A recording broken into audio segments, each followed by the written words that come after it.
Good morning, and welcome to Redeemer Lutheran Church. I'm Pastor Gary Lodeholt.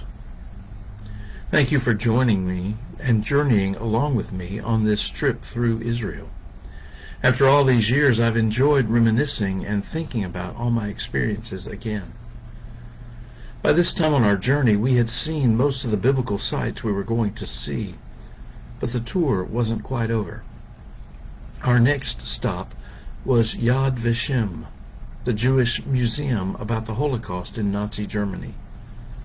One of the buildings there was particularly striking. It was a special wing dedicated to the children who lost their lives in the concentration camps. As we entered, there were a few candles lit, and then throughout the large room there were large panels of glass that reflected the candle flames so that it looked like you were surrounded by thousands and thousands of flames. They told us that each one represented a child who had died. Meanwhile, they were simply reading the names and homelands of the children over the speakers, and at a normal speaking rate, it takes 4 years to get through the list. As we exited that building in silence, we looked out over some green hills, and our guide told us that those were the hills of Ramah.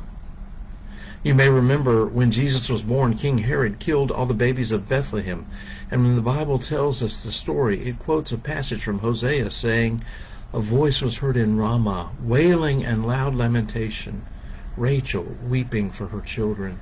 She refused to be consoled because they are no more." As we left that building, we looked out on those hills, weeping for the children.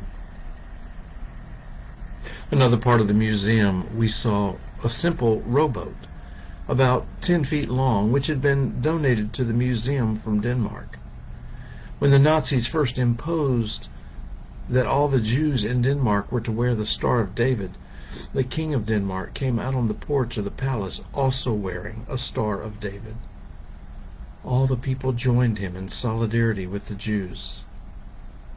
At that time, there were almost 8,000 Jews living in Denmark, and when the Nazis came to take them to the death camps, the Christians in Denmark used little fishing boats like this one to row them a few at a time across to Sweden. In this way, 7,200 Jews were taken to safety. Finally, we went to the scale model of Jerusalem as it would have looked in the time of Jesus. We were directed to look especially at the temple, and it was then that our guide pointed out the steps leading to the Temple Mount. They weren't regular or even. Then he asked us how it could be that Herod, who built all this and who built palaces, man-made mountains, and even got those large stones in the temple foundation wall, couldn't build a simple set of stairs. The answer, he told us, was that the steps were uneven on purpose. When you go up an even flight of stairs, you can do it mindlessly. But going up these uneven steps, one had to focus. One had to remember with each step, I'm going to the temple to worship God. I'm going to the temple to worship God. By the time you got to the top, you were ready and caught up in worship and praise. Thanks again for being on this journey with me. We call it the Holy Land, but to me it was often holy ground.